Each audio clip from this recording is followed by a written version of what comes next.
जैसा कि मैंने आपको बताया कि भारत के प्रयास तो मैंने आपको बताए ही अपने कि हम यहाँ कोई कवि गोष्ठी, लघु कथा गोष्ठी करने नहीं आए हैं।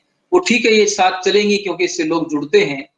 हमारा असली मकसद सरकार से तालमेल करके और हिंदी और भाषाओं के लिए जो कुछ भी हम कर सकते हैं, उन योजनाओं को लागू करवाना है। लागू होने के बाद क्या है कि वो क्रियान्वित नहीं होती हैं, उसका नोटिफिकेशन आ जाता है, लागू नहीं होती, फिर उसके बाद उसको लागू कराने के लिए अब लोगों को ये पता लग गया सरकार में कि विश्व भाषा अकादमी नाम से ये लोग लगातार फॉलो अप रखते हैं, ये मिलते भी हैं, ये टेलीफोन भी करते हैं, ये मेल भी डालते हैं। तो अब वो हमें साथ लेकर चलते हैं, वो कोशिश करते हैं कि हमें संतुष्ट रखें। अब हम जो एक अगला चीज लेकर जा रहे हैं, डॉक्टर दीपक पांडे जी उसको बड़ा अच्छा समझेंगे, अपना मैडम नूतन पांडे जी भी, क्योंकि आप सरकारी मशीनरी से जुड़ी हुई हैं। वो है नोटिफिकेशन का हिंदी अनुवाद। अंग्रेजी में नोटिफिकेशन आया, उसका हिंदी अनुवाद आप पढ़िए, आपके पल्ले ही कुछ नहीं पड़ेगा। समझ में नहीं आ रहा सरकार पैसे किस चीज के लिए खर्च कर रही है, उसके बाद आप उसको अंग्रेजी में पढ़ें, फिर आपको उसकी सेंस समझ में आएगी कि नोटिफिकेशन ये आया है। अब जो मैंने आपको बताया वो जज साहब का मेरे पास टेलीफोन आया, उन यही कारण है टेलीफोन आने का। वो जानते हैं कि नोटिफिकेशन हिंदी में हम पढ़ नहीं सकते, और औरों की क्या कहूं, मैं विश्व भाषा अकादमी का सदस्य हूं, मैं ही नहीं पढ़ सकता। उसमें ऐसे क्लिष्ट शब्द का प्रयोग है, पूरे वाक्य में पता ही नहीं लगता क्या लिख दिया उसमें, सेंस क्या आई बात की। और फिर आप उसे अंग्रेजी में पढ़ें, फिर आपकी समझ में आएगा कि हिंदी में ये लिखा, किस लिए पैसे खर्च कर रहे हो, किस लिए प्रिंटिंग कागज खराब कर रहे हो। सरकार का करोड़ों रुपया आपने फूंक दिया अब तक, इसे सरल हिंदी में नहीं दे सकते क्या आप? अगर सरल हिंदी में दे दिया तो कोर्ट के अंदर वकील क्या आर्ग्यूमेंट कर रहा है वो समझ में नहीं आएगा आम आदमी के, वो आना चाहिए समझ में। डॉक्टर जिस प्रिस्क्रिप्शन को अंग्रेजी में लिख रहा है, अगर आपको वो हिंदी में पढ़ने में पता चल जाए कि सीधी सीधी बात ये है, तो आपकी तुरंत समझ में ही नहीं आ जाएगा। आप 1,000 रुपए से सीधी कहोगे जी 500 रुपए ले लो ना, लेकिन 1,000 रुपए से 500 रुपए ना हो जाए, इसलिए प्रिस्क्रिप्शन हिंदी में ही रहेगी। कोर्ट के अंदर वकील ने क्या आर्ग्यूमेंट कर दिया, वो आखिर तक मुवक्किल को 20-25% से आगे समझ में ही नहीं आया क्या बातचीत होगी इनकी आपस में, क्योंकि वहां कुछ है ही नहीं हिंदी का। मैंने एक कोई कानून पर एक किताब लिखी, मेरी मजबूरी थी, मुझे वो अंग्रेजी में लिखनी पड़ी क्योंकि कानून कोई पढ़ता ही नहीं हिंदी में। तो रमेश चंद्रा उसके डायरेक्टर होते थे टाइम्स ऑफ इंडिया के, तो जब मैंने उसका विमोचन कराया तो उन्होंने मुझे कहा कि शर्मा जी आपको इसका हिंदी में देनी चाहिए थी, तब तक ये अकादमी हमने शुरू नहीं की। तो हमारी काफी चर्चा हुई, मैंने उन्हें बताया कि हिंदी की किताब को 10 प्रतियां भी खरीदने वाले नहीं मिलेंगे, अंग्रेजी बिक जाएगी। तो ये जो एक नोटिफिकेशन वाला मुद्दा है, ये मैं आप लोगों को खास तौर पे आप लोगों की नॉलेज में इसलिए डाल रहा हूं कि मैं आगे जाकर इसको सरकार के स्तर पर उठाऊंगा, और मुझे आप लोगों की मदद की जरूरत पड़ेगी उस समय, कि उन लोगों को हम ये बताएं कि ये जो अधिसूचनाएं हैं कृपया करके इसे सरल हिंदी में दे दीजिए, जिससे कि जो भी उस विभाग से जुड़े लोग हैं, उस कानून से जो जुड़े लोग हैं, उनकी समझ में आ जाए कि ये क्या लिखा गया है, कानून क्या है। अब आता हूं कि विश्व भाषा अकादमी को, जैसा कि मैंने आपको बताया कि अखबार के माध्यम से तो हम काम कर ही रहे हैं, हम उसके अलावा भी कुछ काम कर रहे हैं। जैसे कि मैंने चर्चा की कि ऑस्ट्रेलिया में 2,70,000 भारतीय हैं, और छोटा ही देश है, आबादी भी कम है वहां पर, जिसमें भारतीय मूल के लगभग 3 सांसद बन चुके हैं। और ऊपर वाले ने चाहा तो हम आपको भारतीय मूल के वहां वो विधायक तो नहीं होते, लेकिन जैसे हमारे यहाँ वो नगर निगम और मेंबर पार्लियामेंट से एक स्टेप लगा लीजिए नीचे, लेकिन वो विधायक नहीं कहते उसको।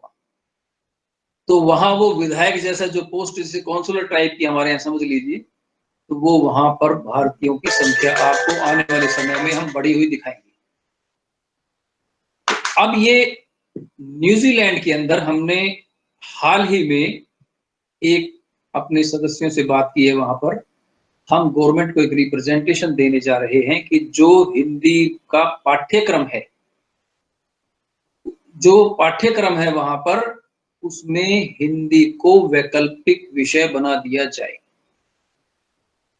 ऊपर वाले ने चाहा तो हम, अगर हमारी चली तो आने वाले समय में आप न्यूजीलैंड में हिंदी को एक वैकल्पिक विषय के रूप में पाएंगे। हमारी पूरी कोशिश है कि हम जिन जिन देशों में हिंदी को लेकर कोई समस्या आ रही है, हाँ जी, ये एक अनघा जी, ये जो ईमेल आईडी है आप इसको शेयर कर सकती हैं। विश्व भाषा अकादमी की ईमेल आईडी, जो भी जुड़ना चाहें आप उनको दे सकती हैं। हाँ जी सर, वो हम लोग शेयर कर रहे हैं। हाँ जी, तो जो भी, मैं अब चूंकि इसमें कई देशों के लोग जुड़े हुए हैं और आपको हमारी बात से थोड़ा इतना अनुमान लग गया होगा कि हम यहाँ केवल कोई साहित्यिक गोष्ठी करने वाले लोग नहीं हैं, हम उसको सही मायने में क्रियान्वित करने के लिए जो कुछ भी हमसे बन सकेगा वो करने वाले लोग हैं। हम आधुनिक हिंदी वाले हैं, हम वो पुराने धोती कुर्ता हिंदी वाले नहीं हैं। हम तो कोट भी पहनेंगे, टाई भी लगाएंगे, अंग्रेजी बोलनी पड़ी तो अंग्रेजी भी बोलेंगे और उसके बाद हिंदी भी बोलेंगे। हिंदी को हम उस स्तर पर लाना चाहते हैं कि जिसे सब स्वीकार करें, पूरा विश्व हिंदी की सत्ता को स्वीकार करे, उस स्तर पर हम हिंदी को लाना चाहते हैं, लेकिन किसी पोंगा पंडित की तरह नहीं लाना चाहते।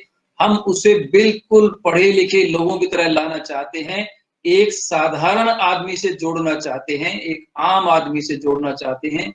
विदेशों में मैंने देखा कि जो लोग रह रहे हैं वो अपने देश के प्रति उनके थोड़ा बड़ा भाव मन में आ जाता है कि अपने देश के लिए कुछ करें। हम उनको सबको जोड़ेंगे। जो लोग विश्व भाषा अकादमी की इकाई अपने देश में बनाना चाहें उनका हम स्वागत करते हैं। किसी भी देश में यदि किसी को भी हिंदी को लेकर कोई समस्या आ रही हो तो उसमें हम फ्रंट पर आने के लिए तैयार हैं। जिस भी तरह का सहयोग उन्हें चाहिए, जिस भी तरह की सपोर्ट उन्हें चाहिए, विश्व भाषा अकादमी से उन्हें वो सब मिलेगी। इसलिए हिंदी को लेकर अब जो एक टीम हम भारत के अंदर खड़ी करने की कोशिश कर रहे हैं, वो एक मजबूत टीम होगी और ऐसी टीम होगी जो हिंदी को आगे लेकर जाएगी और हिंदी की जीत को ही हम अपनी जीत समझते हैं। और हमारा बड़ा सौभाग्य है कि आज आप जैसे विद्वान लोग हमसे जुड़े। मैं मतलब दो दो पंक्तियों का जिक्र करना चाहता था, लेकिन मैं जानबूझकर नहीं कर रहा हूं, उससे मेरा वक्त थोड़ा लंबा हो जाएगा, क्योंकि यहाँ तो सारे ही धुरंधर हैं। किस किस की बात कहूं, सबने ही बड़ी महत्वपूर्ण बात कही है और मैडम नूतन जी ने तो सीधा छक्का ही लगा दिया है। उन्होंने गेंद ही नहीं छोड़ी पांडे जी के लिए, तो सीधा ही गेंद बाहर कर दिया स्टेडियम से। उन्होंने इतने अच्छे पॉइंट्स बताए हैं कि हमारी आंखें खुल गई। हमारा ध्यान नहीं था इस बात की और उन्होंने ध्यान दिला दिया हमारा। तो हमारी कोशिश रहेगी कि जो नूतन पांडे जी ने जिन मुद्दों को उठाया है उनको हम आगे लेकर चलें। और फिर मैं थोड़ा सा, मैं अपने साथियों को कहता हूं कि मेरे अंदर देश को लेकर एक जज्बा है, मैं जिससे रोक नहीं पाता अपने आप को। और अगर आप मुझे चंद्रशेखर आजाद, भगत सिंह इस पर ले आएंगे तो मैं बिना रुके 2 घंटे भाषण दे सकता हूँ। यहाँ नहीं दूंगा, मैं 2 घंटे उसके ऊपर बोल सकता हूँ। तो मैं उस भाव पर, मतलब मेरा नियंत्रण नहीं है। जहां देश की बात आती है, राष्ट्र की बात आती है, हम इस देश के लिए कुछ करना चाहते हैं, हम इस देश के सच्चे सिपाही हैं। इस देश के लिए, राष्ट्र के अगर हम कुछ काम आ जाएं तो हम अपना जीवन सार्थक समझेंगे। इन्हीं शब्दों के साथ धन्यवाद। आप सब ने समय दिया, आप सबका अकादमी की ओर से आभार। धन्यवाद।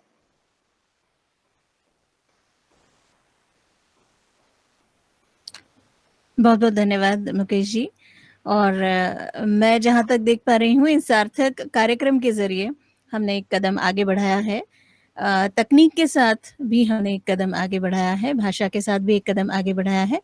और आशा करते हैं कि आने वाले समय में हमारी हिंदी स्वयं पूर्ण रहेगी, सक्षम रहेगी और उसे अन्य किसी भी भाषा की तुलना या निर्भरता की आवश्यकता नहीं रहेगी।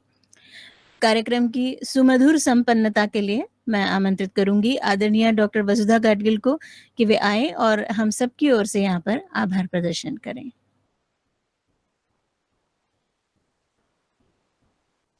जी नमस्कार अंतरा जी, धन्यवाद। और